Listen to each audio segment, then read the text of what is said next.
Chego. Pronto. Calma. Como é que tá? Tudo Tudo bom, Joaquim? Tudo bem? Tudo ótimo. Deixa eu ver se eu caibo aqui primeiro. Na cadeira de avião. Ai. Pronto. Tá? Os marcianinhos bonitinhos, todos já no lugar. Cupim? Não? Tem? Tudo Tá certo? bem? Ah, tá ali, vou pegar. Tudo bem? Pois, Jô Soares, é o início e será toda esta segunda parte do Diretíssimo.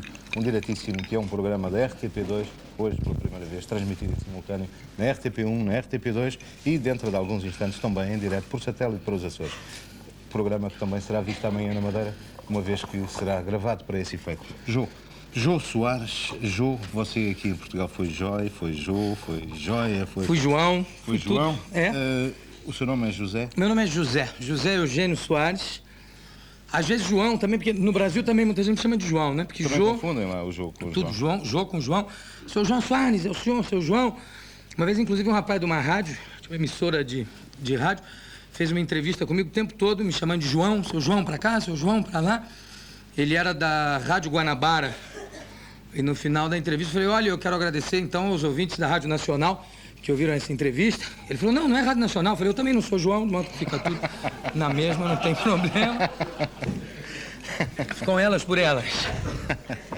Mas eu queria aproveitar o teu programa, antes de mais nada, Joaquim, para agradecer a todo Portugal o carinho imenso que eu tenho recebido aqui nessa terra. Em todos os lugares onde eu vou, é um negócio assim de um afago tão grande que é... Você lá no Brasil tinha noção da importância da figura do Jô Soares aqui em Portugal, neste momento? Não, evidente que não, porque o programa, inclusive, passa aqui há muito pouco tempo, né? Uhum. Sabia que o programa fazia um sucesso muito grande, sabia que eu fazia muito sucesso, inclusive porque eu estou fazendo um espetáculo, um show no Rio de Janeiro, um show de teatro, e muita gente que vinha de Lisboa, muitos portugueses, me diziam, olha, o Planeta lá é um sucesso bestial, pá. É uma coisa bestial, pá. Então, eu já sabia, mas não dá pra gente ter ideia do alcance que o programa teve em tão pouco tempo. No Brasil, esse alcance também foi alcançado pelo Planeta dos Homens em pouco tempo. O Planeta é um programa que já entra agora no seu 4º ano de existência e nesses 4 anos sempre foi líder absoluto de audiência, não só no seu horário, como também é assim, primeiríssimo show, programa de show, é o primeiro líder de audiência no país inteiro. Realmente é um extraordinário. Eu acho que o início desta nossa segunda parte, que terá sido um início inesperado para o espectador português, porque o Jô aparece com a sua graça no Planeta, mas nunca o Jô tocou, vai mostrar um Jô diferente. Uma crítica que algumas pessoas fazem ao Planeta dos Homens é que o programa em si tem um esquema muito repetitivo. Porquê isso? Porquê não o Jô mais versátil que nós já vamos conhecendo hoje aqui? Tal como ele é. Talvez porque um programa de televisão tem sempre que seguir, não pode ser uma coisa anárquica, ele tem que seguir realmente um padrão de criação. Então, o Planeta é um programa que encontrou a sua própria forma, que é uma forma não só do Jô Soares, mas que tem uma filosofia própria, de maneira de ser mesmo do programa. E nesse programa, eu como uma das principais figuras, cabeça do programa, eu faço os quadros que me tem vontade de fazer. Mas é um programa que não dá margem para eu tocar o pistão, que eu gosto de tocar, ou o vibrafone, ou o violão, enfim, o meu lado de músico. De vez em quando, ainda não passou aqui, mas de vez em quando, um lado de dançarino pinta, que eu faço uns números dançados, etc. Mas número musical é difícil de se encaixar. Mas o negócio da música é um negócio que sempre teve muito dentro de mim. Eu, desde garotinho, desde pequeno, tinha mania de tocar bongô, né? Inclusive, eu estudava aqui na Europa, estudava na Suíça. Qualquer conjunto que passasse, eu ia lá com o bongô embaixo do braço, garotinho, para piruar e para tocar. O Jô Soares é de ascendência portuguesa, não é? Bem, Soares, evidentemente, tem português, tem inglês, por parte de pai, português e inglês, por parte de pai. Por parte de mãe tem francês, tem espanhol. É e bem argentino. brasileiro. É tudo bem brasileiro, brasileiro típico, oriundo. O Jô disse que estudou na Suíça. Para um brasileiro estudar na Suíça não será muito fácil, mas é, por outro lado, uma ambição poder estudar fora. É uma coisa maravilhosa. Inclusive, quanto tempo é que estudou na Suíça? Fiquei 5 anos, fiquei 1 ano antes nos Estados Unidos, mas mais passeando, quer dizer, estudando assim, en passant, porque eu era muito garoto. Depois, 5 anos na Suíça estudando. E na Suíça realmente era uma coisa maravilhosa, porque sabe que o latino tem um... A gente quase que enlouquecia Lausanne, né? As coisas que a gente fazia naquela cidade. E todo mundo queria ser sul-americano ou português. A gente tinha um grupo, tinha um português que estudava comigo, que o nome dele era Marinha. Inclusive, é um nome até raro, estudava conosco lá. Tinha mais um brasileiro. E tinha um outro português que estava no outro colégio, chamava-se João, e que era conhecido em toda a cidade de Lausanne como Jean Pá. Que tudo ele falava pá, pá, tá, e ele se recusava a falar em francês com as pessoas. Nos lugares de restaurantes, ele só falava em português. Então, em decorrência disso, ele não aprendeu a falar francês muito bem, mas vários suíços aprenderam a falar português perfeitamente. Ele chegava nos bares e dizia, por favor, traz aí um uísque, que uísque tens? Veja, um uísque com soda, gelo, bastante gelo. Ah, oui, monsieur Jean-Pas, oui, monsieur Jean-Pas, chamava ele. Tá, hoje quero leite, du lait, não, leite, quero leite, não é do lé, que do lé, quero leite. E ele falava francês muito bem, mas se recusava, dizia, não, o garçom está ali para servir a gente, não é ele que serve, então ele que aprenda, não vou agora ficar aqui a me cansar e tal, só falava em português. E a gente entrava no cinema, por exemplo, e era os sul-americanos, era tudo a mesma patota, como nós dizemos, né? Era tudo... Chegaram os sul-americanos, ficavam loucos, né? Nesses sul-americanos tinha iraniano, tinha sueco, tinha portugueses, tinha argentinos. Tinha 2 gêmeos argentinos, inteiramente loucos, chamavam Félix e Martín Gómez Álzaga. Mas eram gêmeos iguais, como essas 2 garrafas de água, mas eram iguais. Então eles enlouqueciam as pessoas, que eles entravam, por exemplo, um deixava a barba, os 2 de barba grande, né, de barba de 2 dias, aí ele entrava no barbeiro na Suíça, aquela coisa do suíço, aquela coisa bem, né, formal, aquela coisa, nada mais suíço do que um suíço, né? Aquela coisa bem assim. Aí ele entrava num barbeiro e dizia, olha, eu vim fazer minha barba, tem que fazer minha barba, mas tem que botar a cadeira na direção da Meca. Tem que ver a direção da Meca, colocar a cadeira, senão a barba cresce em 5 minutos. A barba cresce de novo. Aí o barbeiro achava graça, tá bom. Então, eu lhe avisei, 5 minutos vai ser a barba de novo, me vai fazer a barba de graça. Não vai me cobrar, tem que fazer a barba de graça. Aí o barbeiro dizia, tá bom, pode deixar e tal. Fazia a barba dele, sem botar a cadeira na direção da Meca. Fazia a barba dele e tal, ele saía. 5 minutos depois entrava o irmão vestido igual, dizia, eu lhe avisei, senhor, mire a barba como está. Coisa de louco. Aí ficavam os barbeiros assustadíssimos. Nunca conseguiram castigar eles no colégio, porque cada vez que um fazia uma coisa, um dizia que era o outro. Não, eu não sou Félix, eu sou Martim. Então, Martim, não, eu não sou Martim, eu sou Félix, você está mentindo. Então, era realmente um terror, esses 2 argentinos. E as coisas que se aprontavam naquela cidade, meu Deus do céu, era uma loucura. Fizemos uma cena de filme de gangster uma vez na porta de um cinema em Lausanne, aquela cidade pacata e tal. Eu fui metralhado na porta do cinema. Depois um outro carro passou e me recolheu. Então, no dia seguinte, os jornais anunciavam acerto de contas entre gangues francesas. Que o suíço põe sempre a culpa logo no outro, né? Não era gangue suíça, não podia ser realmente, né? E era uma loucura as coisas que se aprontavam. A gente tinha muito fazer visitas noturnas aos colégios das meninas. Que era um colégio maravilhoso, nós íamos fazer serenatas e tudo, tocar. Então era uma loucura. Aí o Jô regressa ao Brasil? Regressei ao Brasil, já comecei a trabalhar, porque primeiro eu voltei para trabalhar em negócio de café, exportação de café. Coisa que eu não entendia nada, negócio de café, eu nunca entendia nada. Eu disse, não, trabalhando. O papai tinha um amigo que trabalhava no negócio de café, vai trabalhar com ele, não entendia nada. Aprendi uma coisa gozada, que aliás outro dia eu estava contando. Aprendi uma coisa engraçada, que é o negócio do provador de café. Você já viu um provador de café em ação? Aquilo é uma maravilha. Ele tem uma mesa redonda, que vai girando, e ele prova, mas não bebe.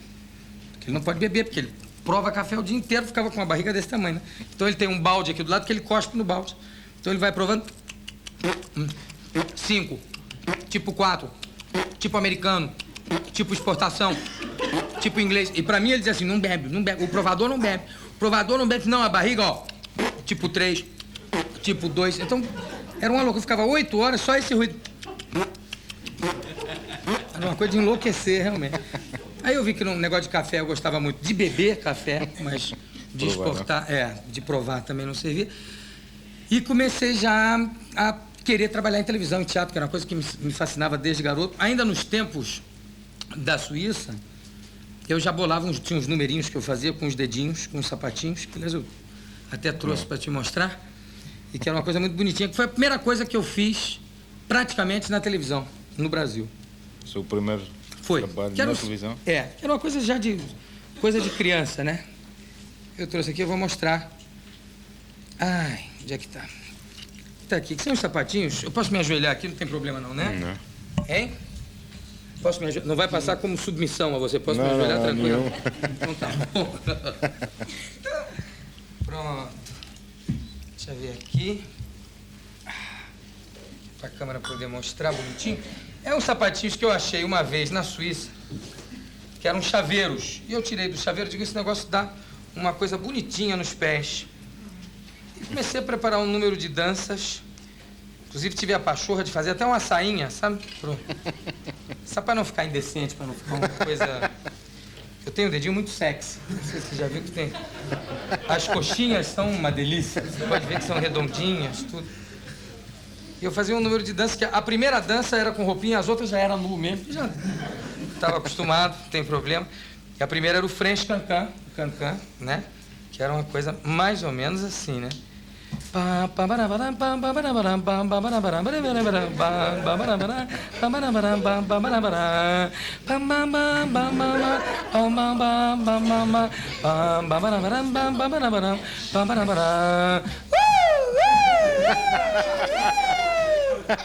Né? E já se tira aqui a roupinha. Aí já se pulava pra música cossaca, né? Aqueles cossacos todos.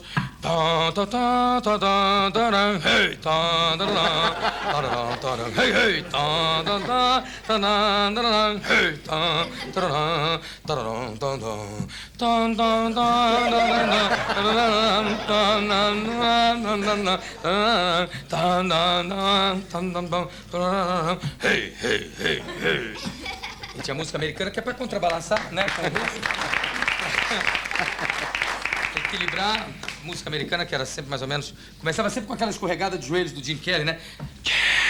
Chegava ali na frente. Aí...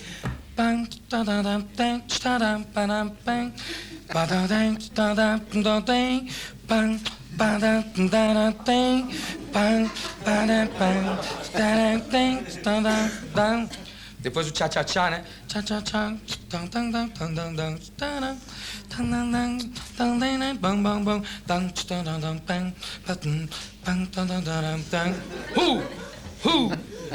Além disso, tinha a dança sul-americana maior sucesso na época, que era o tango, né? Não se podia deixar de ter o tango.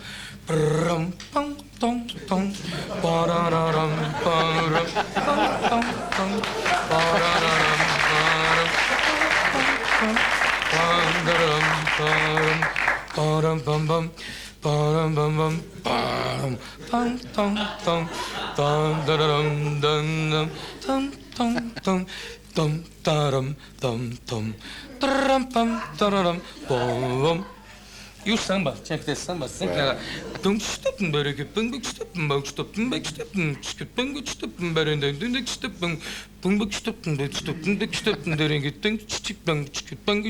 Brasil, Brasil, Brasil.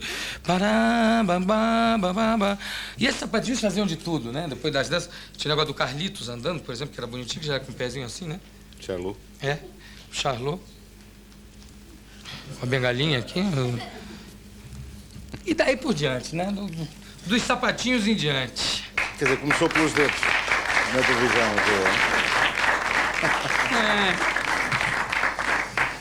E comecei bem no comecinho da televisão, porque eu sou talvez um dos poucos atores de televisão que não veio do rádio. Porque a formação da televisão brasileira é muito radiofônica. Quer que eu puxe pra cá? Ui! O seu mãe foi sempre... O seu mãe foi sempre, portanto, a televisão. Televisão, teatro, show, né? Mas quando eu comecei a fazer televisão, que era nos primórdios da televisão, não cheguei a passar pelo rádio. Inclusive, tem alguns incidentes de televisão gozadíssimos que aconteciam. Porque o começo da televisão era uma coisa que a gente fazia assim, meio na raça, né? Tinha coisas que não dava jeito, era tudo ao vivo, aquele negócio de teleteatro ao vivo, aconteciam acidentes terríveis. Eu me lembro uma vez do Lima Duarte, que fazia junto com o Dionísio de Azevedo, o Salomão, né? O Salomão Rayala. O Salomão tinha que matar o Lima Duarte, aí puxou o revólver e... clac, nada, né? Lima Duarte olhando ali. Aí jogou o revólver fora, puxou uma faca. Quando ele enfiou a faca no Lima, pá, a faca quebrou. Aí ele olhou bem pra ele e falou: vai morrer no dedo, safado! E matou ele com uma dedada. O Lima Duarte caiu morto de dedo. Né? É uma loucura, né? Quer dizer, coisas que já é uma tradição do teatro. O teatro teve um que matou, o outro tinha que dar um tiro também. O tiro não saiu, ele chegou perto, ficou tão nervoso que deu um pontapé no sujeito. O sujeito falou: ai, tua bota estava envenenada! Caiu.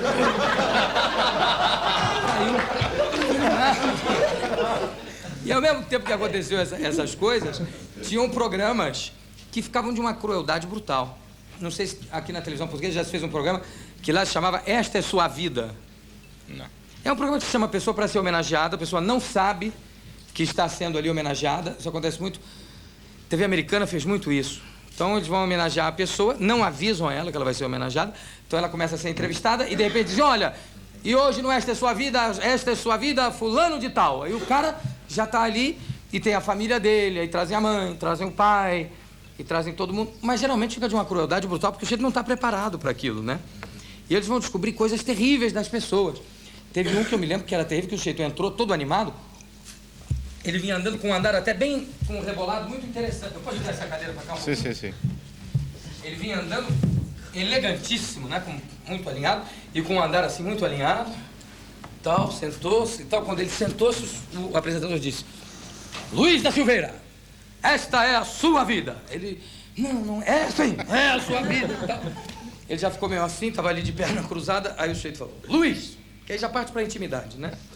Luiz, em 1944, na Itália, durante a guerra, você perdeu as duas pernas. Aí já foi aquele branco. Ele já fez assim, porque já não tinha mais importância. Aquela caprichada toda que ele tinha dado no andar não tinha importância. E já ficou louco da vida, né? Perdeu? Bem, eu não... Perdeu, sim. Perdeu as duas pernas num monte de feno, na Itália. Luiz, ali está um monte de feno onde você perdeu as suas pernas. Aí o cara já estava um mal-estar, ele não sabia mais o que fazer. Aí o apresentador disse assim: Luiz, vá lá e remexa no monte de feno. Eu falei: não, isso eu não faço. Isso não há dinheiro que pague, não há hipótese. Não, remexa. Ele foi lá, abriu um monte de feno, saiu o pai e a mãe dele. Cheio de feno no ouvido. Luiz, meu filho. Então as pessoas tinham um receio de fazer esse programa, que era um perigo. A pessoa, você não sabia nunca o que você ia encontrar nele. E acidentes assim de pequenos acidentes de trabalho, então, na TV ao vivo, como, enfim, vocês devem estar fartos de saber que isso pode acontecer. Era uma loucura. A gente entrava no ar e não sabia nunca como é que a coisa ia terminar ou se ia terminar. Teve um programa policial, por exemplo, lá, chamava TV Mistério, que tinha que entrar uma senhora que era uma figurante, coitadinha. Ela só tinha que dizer o seguinte: o detetive perguntava para ela: e a que horas a senhora esteve com Lord Guanton pela última vez? E ela tinha que dizer: às 15 para as 7. Só isso. E aí ele virava-se para a câmera e dizia assim: às 15 para as 7 não pode ser, porque Lord Guanton, às 15 para as 7, já estava a bordo do avião das Bahamas, logo o assassino é Lady Agatha. Um negócio assim, né? Aí tudo correndo muito bem, tudo às mil maravilhas e tal. Chega no final do programa, entra a velhinha. Na hora que ela entra, o detetive senta ela na cadeira, ela sentadinha ali, e diz: a que horas a senhora esteve com o Lord Guanton pela última vez? Aí, em vez de falar 15 para as 7, ela falou: às 7h15. Aí já foi aquele branco. O autor que estava no suíte disse: que fala que é 15 para as 7, fala para essa vaca que é 15 para as 7 que eu mato ela, eu mato ela. Aí o diretor de estúdio já, close na velha, o diretor de estúdio entrava de rastros por aqui, né? Que nem o Tilo agora para puxar o microfone, aquele negócio de... Entrava de rastros e puxava a velhinha aqui pelo paletó e dizia assim: 15 para as 7, é 15 para as 7. Ela dizia 7h15. Eu sei que é 7h15, é 7h15, é 7h15. E foi tendo uma... E ela: calma, minha senhora, a senhora está na polícia, a senhora não se apresse. Nós, na polícia, temos todo o tempo do mundo. Então, a senhora pode ter o tempo que quiser para pensar. Eu não preciso pensar, eu sei que foi 7h15. Foi 7h15, não foi? Close da velha. Aí dava um close da velha, tirava o som do estúdio, o diretor gritava lá de cima: é 15 para as 7, sua sem vergonha. Velha safada que quer me matar do coração. É 15 para 7, ela é 7h15. 7h15. Eu sei que é 7h15. Aí aquele trauma no estúdio, cortou pro detetive, o detetive disse, nesse caso, esse crime não tem solução. E acabou. Licença. Minha intromissão, nós vamos ligar após Açores e por razões operacionais teremos que fazer aqui o intervalo para publicidade, se vocês não se importam. Maravilha. Ok? Tá, o tilo é... Assim que serve. Mas vamos fazer já ou vamos continuar? Agora. Agora? É. Mas estamos continuando. Bem-vindos à continuação do Diretíssimo que, a partir deste momento, está também em contacto com os espectadores dos Açores via satélite, mas continuamos também a transmitir em simultâneo com o primeiro canal. Uma vez, sem exemplo, não se esqueçam que estão a ver um programa da RTP2, segundo canal. Jô, você, quando foi interrompido há momentos, estava falando de incidentes, portanto, de televisão, desses tempos heróicos em que você começou, e você começou cedo na televisão. Certo. Comecei logo com... Eu estou com 40 anos agora, 41, comecei com 20... Eu tenho uns 20 anos de televisão. Qual foi a influência, no fundo, que você acabou por ter? Antes de me dizer qual foi a influência, diga-me se sim ou não, se é ou não verdade, que você inicialmente se terá preparado ou estudado ou pensado vir a ser diplomata. Alguma vez pensou? É verdade. Eu cheguei a fazer os estudos para seguir a carreira diplomática, né? E aí entrou... Mas aí, não, eu encontrei, eu fazendo uns números de brincadeira que eu fazia, encontrei um homem do teatro da televisão brasileira, chamado Silveira Sampaio, hoje em dia já morto, que era uma figura do maior talento, uma figura extraordinária, e que tinha sido médico, era médico e tal. De repente largou tudo para ir fazer teatro, televisão, e ele me falou, menino, não adianta, você pode querer fazer o que você quiser, você vai realmente acabar num palco e na televisão, você é isso é você e tal. E realmente... Eu acho que ele estava coberto de razão. Inclusive, eu cheguei a fazer um programa de entrevistas, que ele tinha um programa de entrevistas muito semelhante ao seu.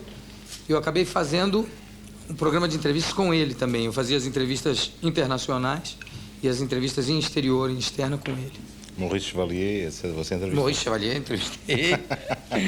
Maurice Chevalier e outros. Mas qual foi fundamentalmente a influência, de facto, que você recebeu? Não, eu acho no que seu desde trabalho? criança, a minha influência era muito de cinema, né? Era muito...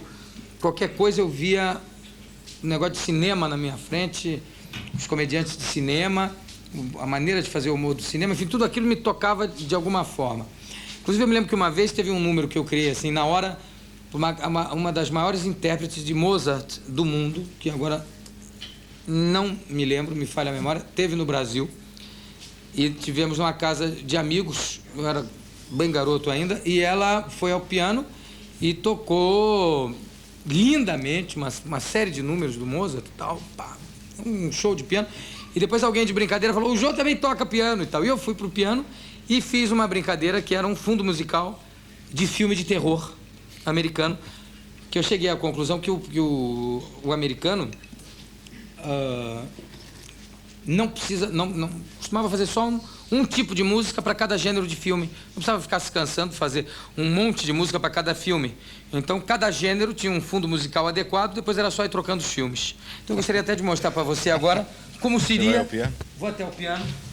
Como seria um fundo musical típico de filme de terror americano. Passa pro lado de cá, se puder. Porque eu falo tudo virado pra cá. Aí... Tem um rapaz aqui me perseguindo com uma metralhadora desde que eu cheguei, mas não é por razões políticas, é por razões sonoras, exclusivamente, o que não tem problema. Então, fundo musical de um filme de terror típico que tenha menininha, monstro e castelo.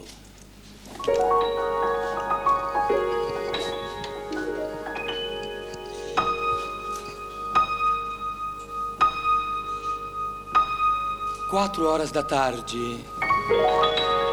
A água batia cristalina de encontro à rocha. Quem passasse naquela estrada naquela hora, ao ver a água batendo cristalina de encontro à rocha, nunca poderia supor que por trás das portas do castelo, no topo da montanha, uma tragédia estava para acontecer.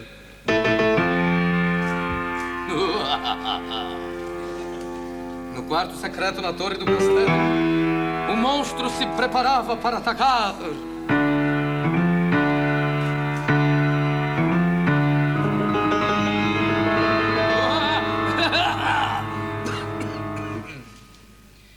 Na sala de música, Matilde estudava sua lição de piano. Matilde tinha 8 aninhos, coitadinha. E ela estudava muito, sozinha, no castelo. Ela precisava estudar demais, porque ela tocava mal paca, coitadinha. E ela tinha um recital daqui a 10 anos. Então, com seus 8 aninhos, ela tocava. Inclusive porque ela não sabia que havia um monstro lá em cima. Mas o monstro sabia que havia uma Matilde lá embaixo. E sedento de sangue, ele queria devorá-la, beber todo o seu sangue. Mas Matilde não sabia que o monstro sabia, que ela não sabia que ele sabia, que ela não sabia que ele sabia. Então ela seguia tocando, sua bundinha já quadrada de tanto tocar. E tocava. Mas o monstro não sabia que a bundinha de Matilde estava quadrada. Ignorando essa preciosa informação geométrica, ele rondava em paciência pelo quarto à procura da porta. Olha o monstro rondando impaciente, olha. E ele é coxo. Mas Matilde não sabia que o monstro era coxinho. Então ela seguiu tocando, até que o relógio na torre do castelo bate meia-noite.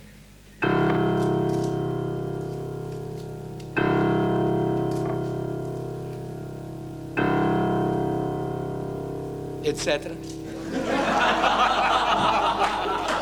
Não, realmente, não há saco de monstro que aguente. Tá? Mais um, vá. Pronto, meia-noite. O monstro finalmente encontra a porta secreta. Arranca a porta da parede e sai lá em cima no patamar, bem no alto da escada. Mas Matilde não sabe que o monstro finalmente encontra a porta e sai lá em cima no patamar, bem no alto da escada. E segue tocando, enquanto o monstro começa a descer a escada lentamente. Tropeça. Levanta-se. Tropeça novamente. Precisa mandar consertar essa porcaria desse degrau. Mas Matilde não sabe que precisa mandar consertar essa porcaria desse degrau. E segue tocando, até que o monstro finalmente abre a porta da sala de músicas com um enorme grito bem às costas de Matilde. Que era surdinha, coitadinha. Aquilo era uma Beethovinha que estava ali. E seguiu tocando, enquanto o monstro contorna o piano. Encara Matilde bem nos olhos, que era ceguinha. E seguiu tocando até o momento em que...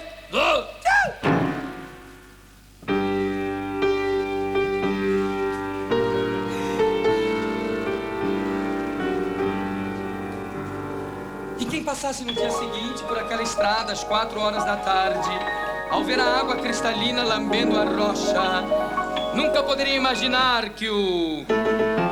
tinha pégua e tinha...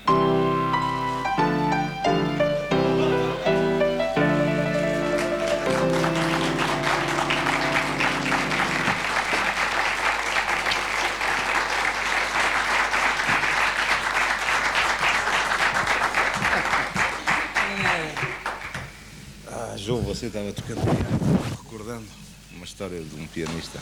Você nunca enlouqueceu tocando piano? Não, eu não, já. Há pianista que enlouquece. Tadinho, é o piano. Porque o piano é uma coisa, é um instrumento muito bonito, porque ele tem...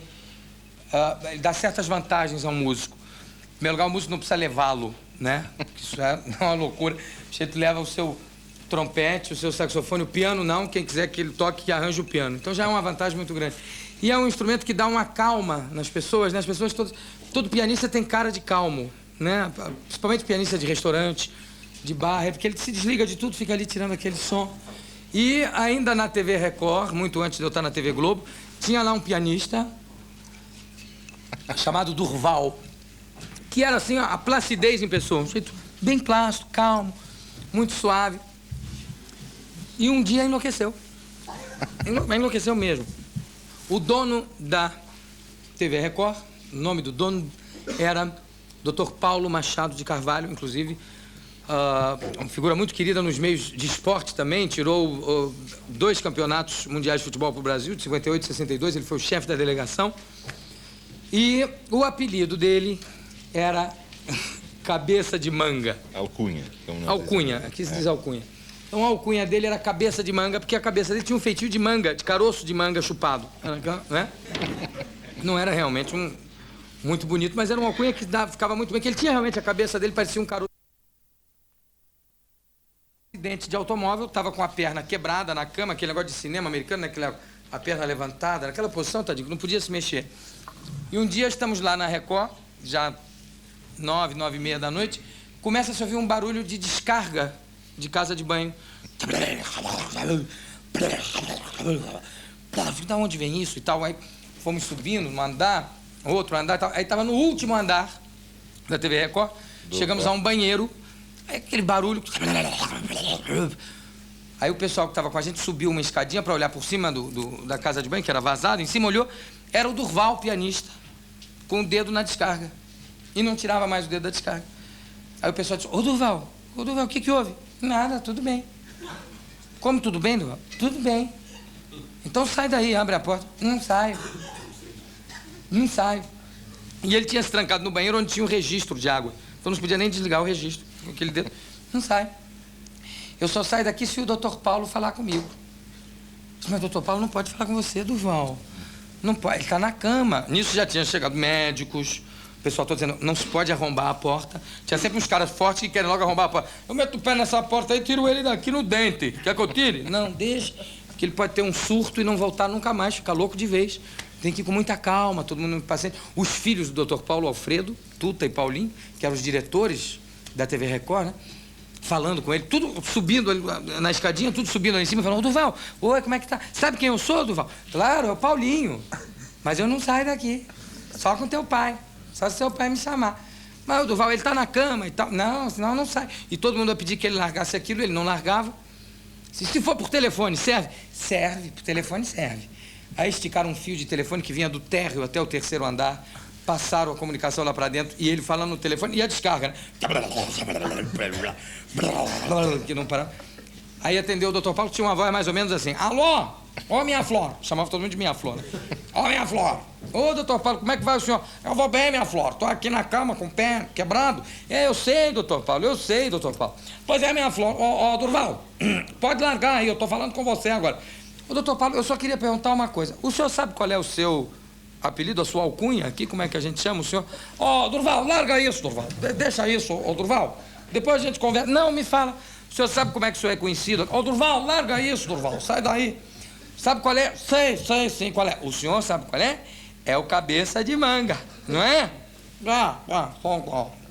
Cabeça de Manga. Como é que é? Fala direito. Durval, sai daí, Durval, por favor.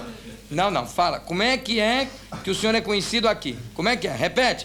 Cabeça de Manga. Não, fala direito. Cabeça de Manga. É Cabeça de Manga. Pois é, agora o senhor vai falar assim, eu sou o Cabeça de Manga.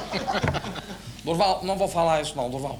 Solta isso aí, Durval, sai daí, Durval. Fala, eu sou o Cabeça de Manga. Eu sou o Cabeça de Manga. Não tá bom, fala de novo. Eu sou o Cabeça de Manga. Não, fala direito. Eu sou o Cabeça de Manga, Durval, larga isso. Não. Agora o senhor fala cantando. Eu sou o Cabeça de Manga. Não, assim, ó. Eu sou o Cabeça de Manga. Eu sou o Cabeça de Manga. Eu sou o Cabeça de Manga. Eu sou o Cabeça de Manga.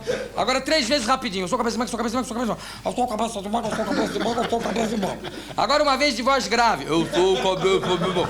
Eu sou o Cabeça de Manga. E essa brincadeira levou 40 minutos. O coitado do Dr. Paulo de pé quebrado. E todo mundo ouvindo que aquilo é amplificado naquele sistema de som. E todo mundo se segurando, as gargalhadas. Depois dele ter dito todas as maneiras, Cabeça de Manga, cantando. Aí disse, bom, Dr. Paulo, então eu vou desligar. E aí, disse assim, e eu faço questão de assistir um jogo do Santos, de futebol, ao seu lado, com o Pelé, hein? Com o Pelé. Tá. Fala mais uma vezinha, Cabeça de Manga. Cabelo de Manga. Pronto. Até logo. Aí desligou e foi uma coisa estranhíssima, que foi simultâneo. Na hora que ele desligou o telefone, ele tirou o dedo da descarga. Aí abriram a porta, ele abriu a porta, pegaram ele, botaram dentro da ambulância, ficou 6 meses internado, tomou 12 eletrochoques, ficou bonzinho. Impressionante. Hoje em dia, quando se fala nisso, para ele, Durval, é aquele negócio do doutor fala assim, ai, que vergonha, meu Deus do céu. Loucura. João, você na Suíça andou num colégio? Andei. Ou foi no Brasil? Aonde? Ou foi no Brasil? No colégio? No colégio. Não, eu estudei na Suíça até... Quando eu voltei para o Brasil, eu já tinha praticamente terminado os meus cursos todos. Foi que eu já comecei a fazer televisão. Aí começou a fazer televisão. Inclusive no colégio na Suíça era gozadíssimo, porque tinha certas aulas que a gente aproveitava o fato de ser brasileiro para inventar coisas, né? Aula, por exemplo, de geografia. Quando chegava nos países tropicais, as frutas que a gente dizia eram uma loucura. E o professor ficava com vergonha de não saber. Assim, frutas tropicais, eu levantava e dizia tucuçá, sacupi, sucuyuyu, supuri, supuriaçu. E o professor... Conhecia todos. Tirava notas altíssimas. Bichos também, a gente tinha uma mania de brincar com ele. Cada bicho que ele dizia que só tinha no lugar, eu dizia que no Brasil tinha também. Quer dizer, tem uma raposa que só existe numa certa região da África, que tem o focinho comprido, o rabo não sei o que. Eu dizia, uma raposa com um focinhozinho assim? É o tucá, isso tem lá muito no norte. Eu ficava louco da vida, todo bicho. Até o dia que ele falou do canguru pra gente. Tem um bicho que na Austrália, só tem na Austrália, com rabo, com não sei o quê. Então, ô, professor, um rabo, uma bolsa aqui? É, por quê? Só tem lá, só na Austrália.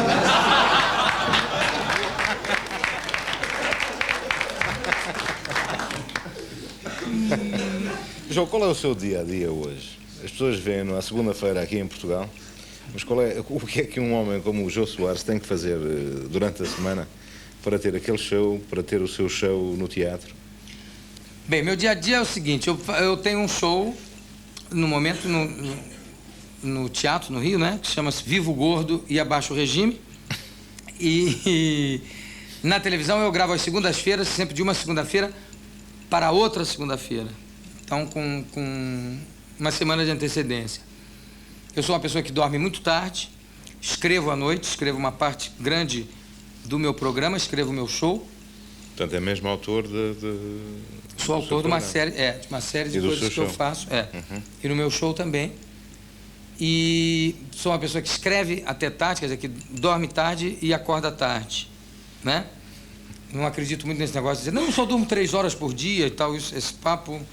Aliás, o Zé Nuno Martins tem um pouco essa mania, mas eu não acredito muito, não. Opa, só dormi 2 horas hoje, pá.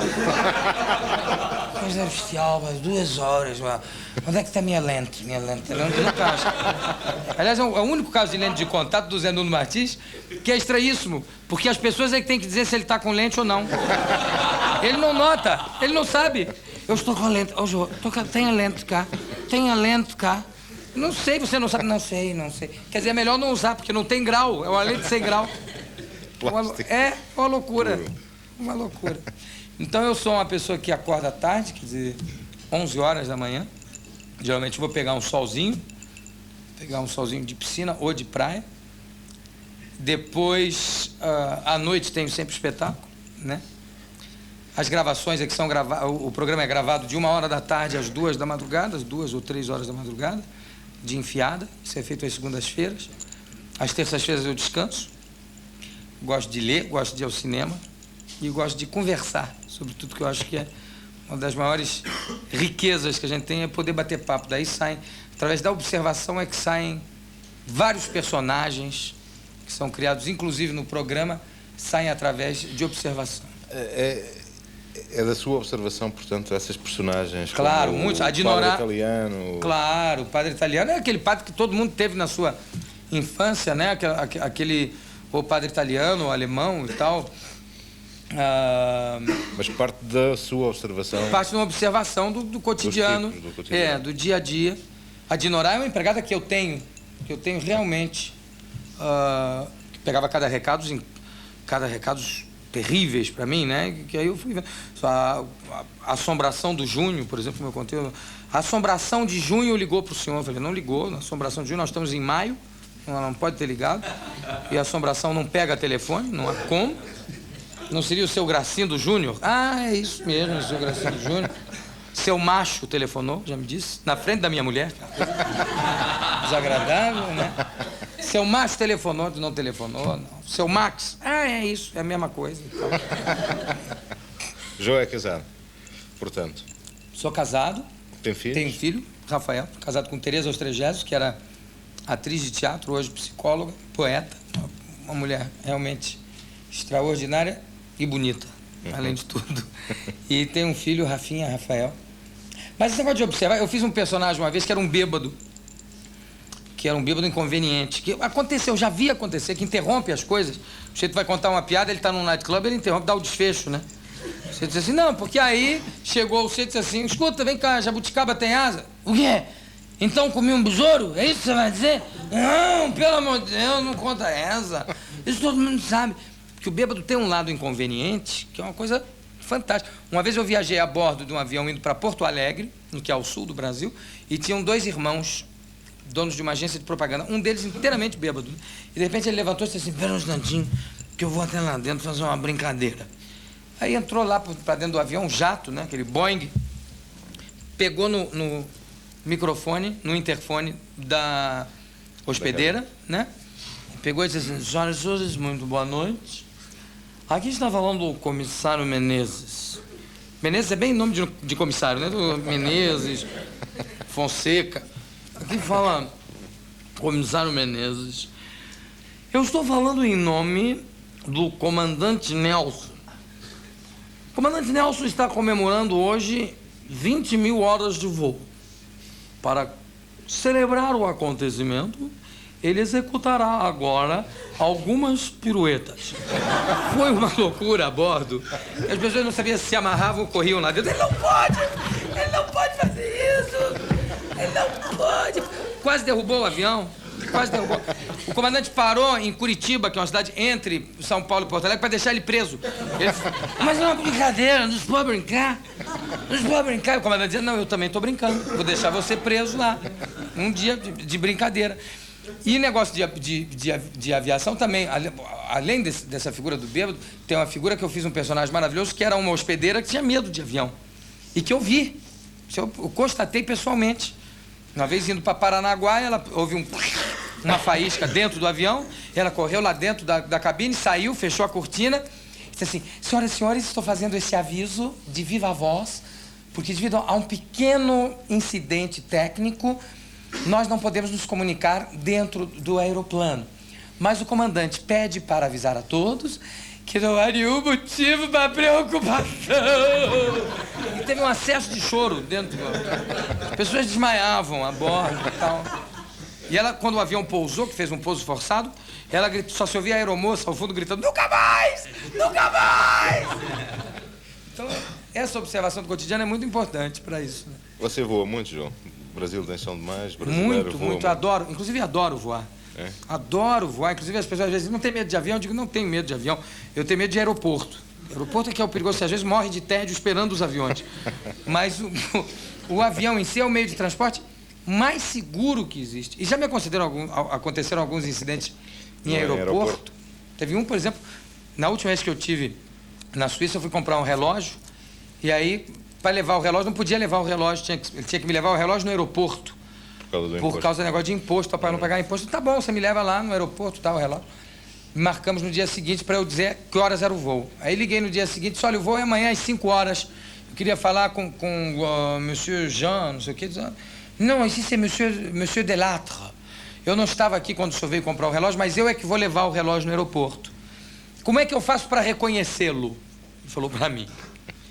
Aí eu, com aquela modéstia tão característica, em vez de dizer logo, é o cara mais gordo que tiver no aeroporto, o senhor vai lá que sou eu. Eu disse, eu vou estar com um blazer azul, com botões dourados, uma calça de flanela cinza, sapatos de camurça e uma pasta embaixo do braço, uma pasta de castanha, tal, de crocodilo castanho e tal.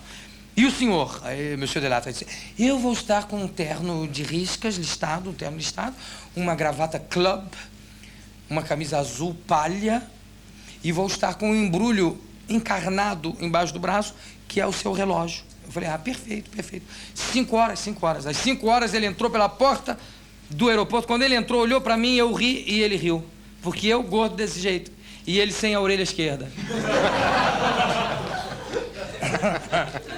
Aí eu cheguei perto e falei, mas que discreção, monsieur Delato. Ele falou, o senhor também, seu José.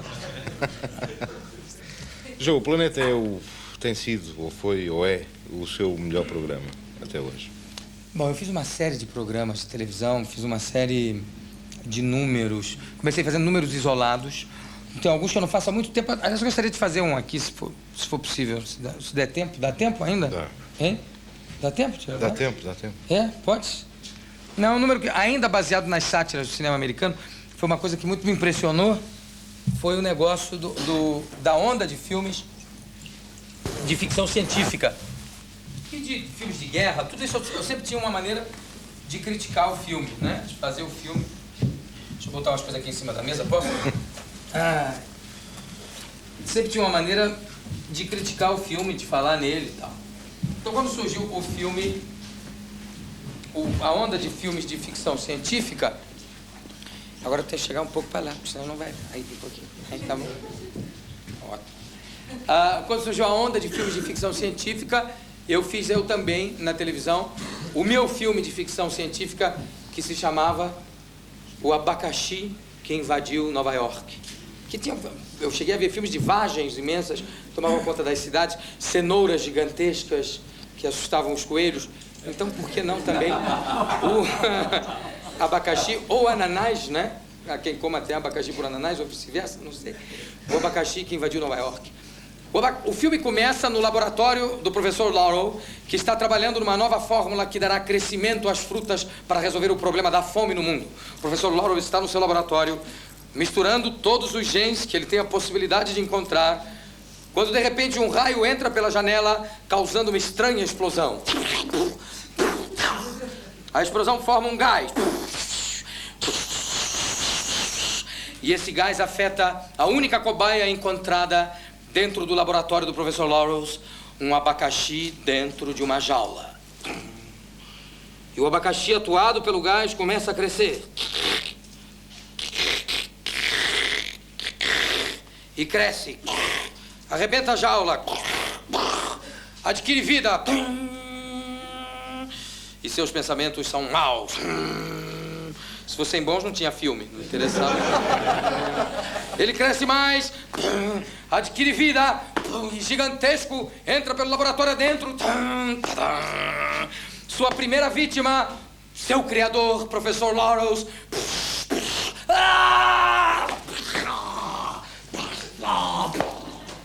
Afogado em sumo de abacaxi.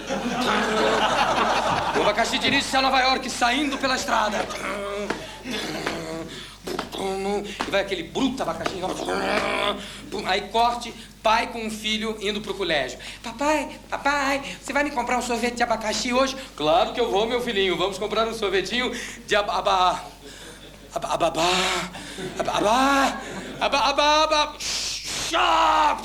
afogados em sumo de abacaxi. Aí corta pra cidade de Nova York, onde há o pânico, todo mundo correndo. O abacaxi invade Nova York. Onde é que está o abacaxi? Cadê o abacaxi? Onde é que tá? Quem é? O Khomeini? Não, o abacaxi! Por que vai Khomeini? Com aquela loucura. E o garotinho vendendo jornal. Extra! Abacaxi invade Nova York. Extra! Última edição, abacaxi invade Nova York. Aí aparece pela primeira vez o galã do filme, Dr. Robert. 20 anos, formado em astrofísica, física nuclear, engenharia nuclear, com 20 anos, tudo isso. E também em vários manuais sobre sexo oriental. Tudo tem. Primeira aparição dele, evidentemente, é em tela panorâmica de costas, né? Então, ele tá assim, o garotinho passa, o jornal. Primeira aparição dele é assim: garoto, dê-me o jornal. Pega o jornal. Dê-me o jornal e tome um níquel. Garoto, dê-me o níquel, tome o jornal. Entra numa cabine para telefonar. Nos Estados Unidos, se liga para qualquer lugar do mundo dentro de uma cabine telefônica. Uma loucura. Basta que você tenha suficiente moeda. Né? Por exemplo, para a China, uma loucura. Um carrinho de moedas. Mas ele quer ligar naturalmente para Casa Branca. Alô, telefonista? Ligue-me com a Casa Branca, urgente. Ponha mais 3 moedas. Alô, Casa Branca? Mais 2 moedas. Mas até pra lá, meu Deus do céu. Alô? É da Casa Branca? Aqui é o Dr. Robert. Eu preciso falar com o presidente Carter, por favor. Ok. Alô, Jim? Aqui é Bob. Tudo bem? Você leu os jornais hoje? Não, nada a ver com o Vietnã. Nada disso. Não, o abacaxi. Temos que fazer uma solução imediatamente. Pode deixar, deixa por minha conta. Eu vou até o laboratório e só saio com a solução encontrada. Uma chavezinha de fenda. Talvez eu precise telefonar mais tarde. Vai pro laboratório e começa aquela procura do que vai destruir finalmente o abacaxi. Ele no seu laboratório misturando tudo.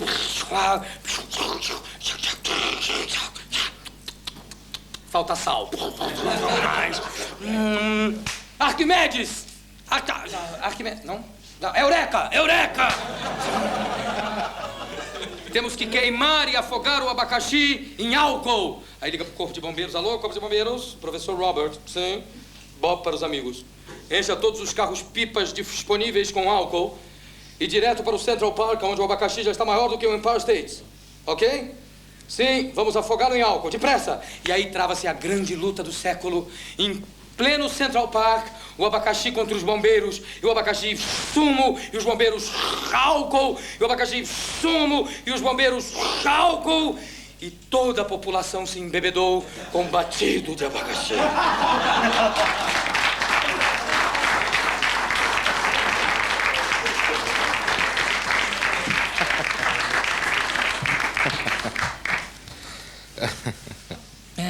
Deixa eu dar aqui uma escovadela aqui no professor Robert. Tem cara, Robert. Coitado. Não, esse é o professor Laurel. Quando ele morreu, sujou um pouquinho, mas não foi. Pronto. João, e essa sua facilidade dos sotaques também é da observação?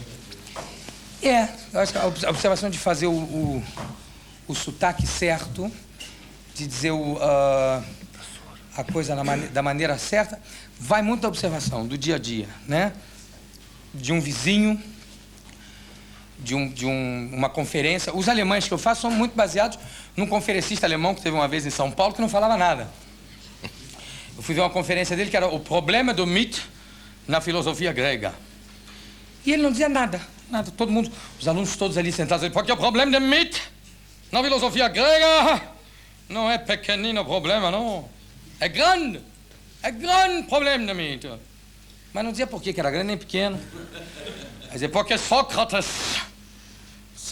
quando se vestia de vermelho para andar nas ruas da Grécia, não era para se fazer bonito, não.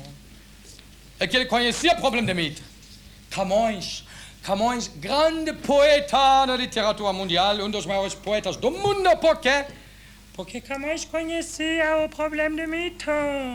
Ele conhecia o problema de mito. Outros não conheciam. E eu conheço o problema de mito. E eu conheço muito bem o problema de mito. E não falava nada, só dizia isso. Isso levou 1h50, mais ou menos. Teve uma hora que um amigo meu, só para criar polêmica, disse assim, não, mas o senhor está falando isso, mas o senhor durante a guerra foi acusado de ter colaborado com Hitler. Ele ficou louco. E eu nunca colaborei com Hitler, coisa nenhuma. Hitler queria que eu contasse problema de mito para tropas. Eu nunca contei problema de mito. Embaixo de bombardamento, sendo perseguido por Gestapo de Hitler, por SS de Hitler. Conta problema de mito. Conta problema de mito. Eu dizia, não conta problema de mito. Não conta. Eu não contei problema de mito para Hitler. Se Hitler soubesse qual era o problema de mito, final da guerra podia ser diferente.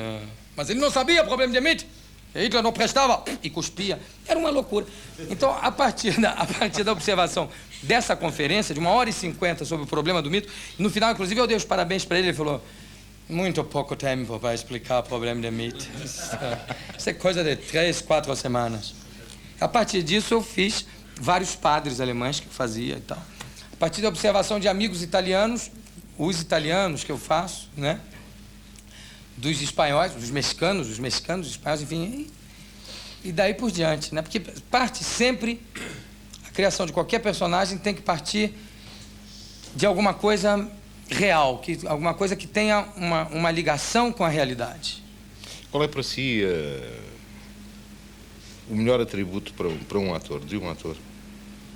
Bom, depende. Eu acho que no Brasil, enfim, em qualquer país onde a gente tem que realmente mandar brasa, vamos dizer, ser vital, ter sempre pronto o dom do improviso. Isso eu acho fundamental. E posso até dar um exemplo disso, né? Eu tenho se você for convidado, por exemplo, com às vezes as dificuldades que o cinema enfrenta, por exemplo, você é convidado para fazer um papel. Então, se você não tiver o dom do improviso, não tem jeito. Você tem que lutar contra uma série de problemas técnicos, etc. E tal. Gostaria até de fazer para você um figurante de São Paulo. Figurante, que é aquela figura fantástica, né? O figurante é uma coisa que realmente me comove, né? Eu gostaria, se me der licença, de fazer só rapidamente um figurante. Como é que o figurante tem que se virar para conseguir sobreviver. Ok? Então... Figurante de São Paulo. O figurante de São Paulo já fala de uma maneira diferente. Boa noite, sou figurante. Sou lá de São Paulo. Fiz aqueles filmes tudo lá da Vera Cruz, em São Paulo. E a gente tem que se virar como figurante para aparecer, porque há certas dificuldades. Outro dia, por exemplo, me convidaram para participar de um filme histórico que se passava no Egito Antigo. E, para vocês terem uma ideia, eu tive que fazer um Egito antigo com esse terno aqui daqui. Não duro, não, porque sabe como é que é? Sempre tem o mesmo problema. Nunca tem verba para fazer roupa para figurante gordo. Você chega lá e figurante gordo, não dá para fazer a roupa. Mas pelo amor de Deus, como é que eu faço? Sei lá como é que tu faz. Te vira por aí. Mas um egípcio, sim senhor, rapaz. Além do mais, como o figurinista viu que a produção era meio paupérrima, ele, para economizar pano, descobriu que os egípcios andam tudo de lado, assim. Os egípcios andavam assim na rua, tudo maluco. Tudo andava assim, né, por causa do vento. Eles tinham que se escorar. Bom dia, bom dia. Então ele, para economizar pano, fez a roupa só do lado direito. E eu sou canhoto. Já viu, né? Ia pintar ali na tela o quê? Um egípcio com traseiro de fora, não ia ficar bem.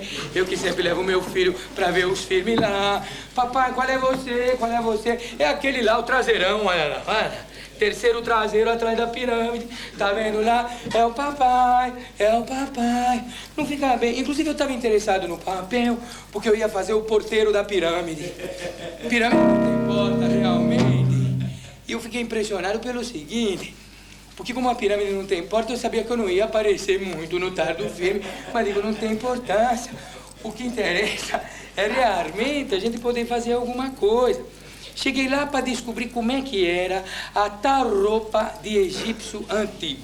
Porque ninguém sabia, mas ninguém mesmo. Eu cheguei no bar, comecei a perguntar, escuta, como é que é essa roupa de egípcio? Eu tô aí para fazer um egípcio. Ah, não sei como é que é, não. Também não sei, gostaria de saber, mas não sei. Mas, pelo amor de Deus, é minha grande oportunidade nesse filme. Pode ser a tua grande oportunidade, mas você vai ter que se virar. Eu já não estava com muito entusiasmo de fazer o tal do filme. Essa que é a verdade. Porque se é um filme clássico, como, sei lá, E Tudo o Nilo Levou, Guerra nas Pirâmides, 7 múmias para 7 irmãos... Quem tem medo de Ramsés II? Mas uma porcaria de um filme. Bom, mas tá bom. Se é preciso a gente descobrir sozinho, a gente tenta descobrir realmente. E no fundo a grande vantagem que eu tive é que eu sempre gostei muito de ler aqueles fascículos que saem publicado em tudo quanto é jornal, tem um fascículo. E aquilo é cultura pura realmente. Então não tive problema, porque eu fui para casa, só tive que dar uma bela olhada lá nos meus fascículos, e foi assim que fácil, só com a minha roupinha, eu consegui me transformar em Ptolomeu, o favorito do faraó.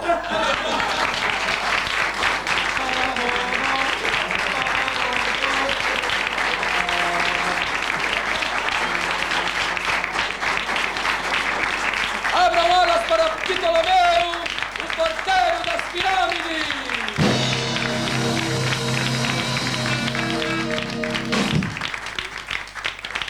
João, você vai voltar? Vai continuar aqui mais tempo? Não, eu volto, essa semana ainda volto para o Rio, logo daqui a pouco, com muita saudade. Inclusive, quero pedir desculpa por terminar a entrevista vestido de egípcio, né? Mas são os hieroglifos da vida que há de se fazer. E vou para o Rio com muita saudade. Muita saudade, volto E pro Brasil. atrasado, não é? É, exatamente. Devia estar saindo agora. Exatamente. Adiei a viagem para ficar mais um tempo aqui nessa Lisboa que foi tão carinhosa comigo, que é sempre tão carinhosa comigo. Espero você no Brasil, quando você for, para te receber também uma parte desse carinho que eu recebi aqui.